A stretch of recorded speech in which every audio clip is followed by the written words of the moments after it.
जय श्री कृष्ण भाइयों और बहनों, आप सभी को पुरुषोत्तम मास की बहुत बहुत शुभकामनाएं।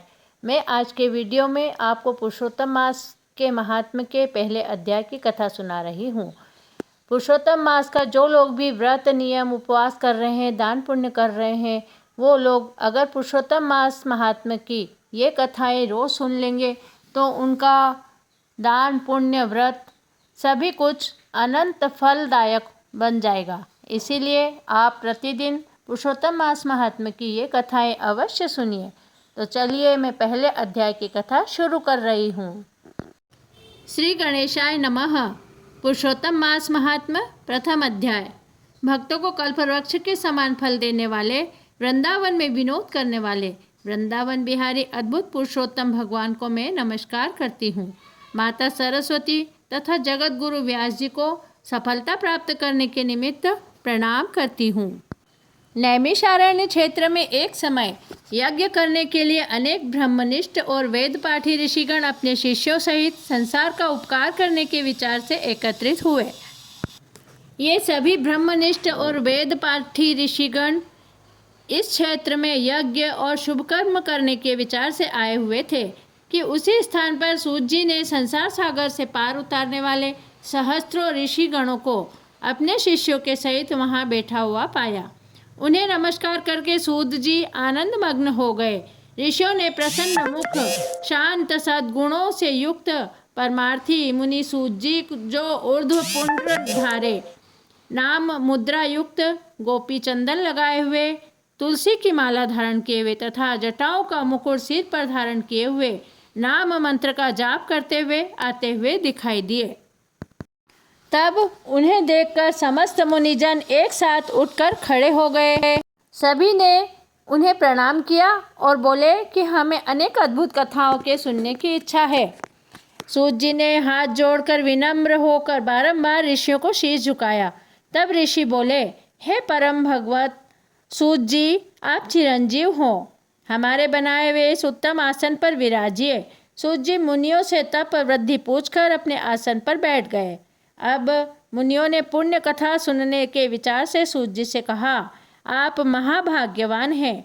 गुरु कृपा से आपने भगवत रहस्यों का वर्णन करने की शक्ति प्राप्त की है।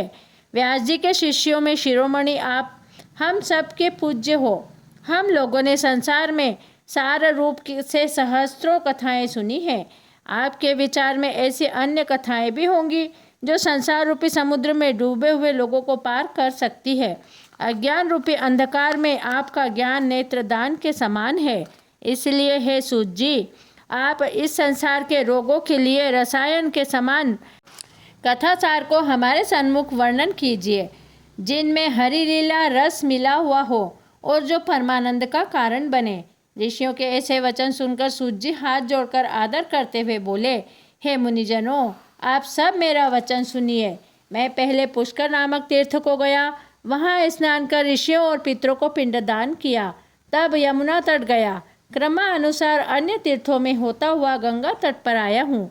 फिर काशी होकर गया पहुँचा, वहाँ भी पितरों को पिंडदान कर वेणी और कृष्णा होकर गंडकी में स्नान करता हुआ सेतुबंध और अंत में बद्रिका आश्रम में नारायण का दर्शन करके तपस्वियों को नमस्कार करके स्तुति की। अब इस सिद्ध क्षेत्र में आया हूँ।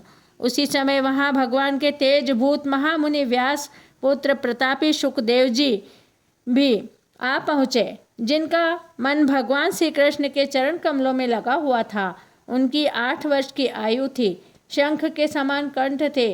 ऊंचे और चिकने केश से घिरा हुआ मुख, शक्तिवान कंधे, चमकती हुई कांति, अवधूत वेश, ब्रह्म स्वरूप बालकों से घिरे हुए थे और वो वहाँ पधारे। स्त्री और सभी बालक हाथों में धूल लिए हुए थे, जैसे मक्खियों से घिरा हुआ हाथी हो। महामुनि शुकदेव जी को धूल से सने हुए देखकर समस्त मुनिगण एक साथ उठकर हाथ जोड़कर खड़े हो गए। तब कमल चक्र जैसे ऊंचे आसन पर, जिन्हें कि मुनियों ने बनाया था, शुकदेव जी विराजित हो गए। ज्ञान रूपी समुद्र को आनंद देने वाले चंद्र के समान ऋषि शुकदेव जी ऋषियों द्वारा पूजे गए और वहाँ शोभा पाने लगे। तब सूत जी से वार्तालाप करते हुए ऋषिगण बोले कि हे सूत जी, हमें आप वेद व्यास जी के मुख से सुनी हुई कथा सुनाइए।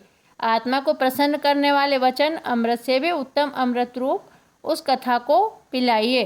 तब सूत जी बोले, हे ऋषियों, मेरा अहोभाग्य है, मुझे जो ज्ञान है उसके अनुसार वह सब आपको मैं सुनाता हूँ। इस तरह आज की कथा में यही आता है कि श्री सुखदेव जी वहाँ जहाँ पर बहुत सारे ऋषि वृंद इकट्ठे हुए बैठे हुए थे और सुखदेव जी से कथा सुनने की इच्छा रखते थे, तो सुखदेव जी वहाँ आए और उनके पास आसन पर विराजित हो गए। अब कल की कथा में सुखदेव जी आगे की कथाएं सुनाएंगे।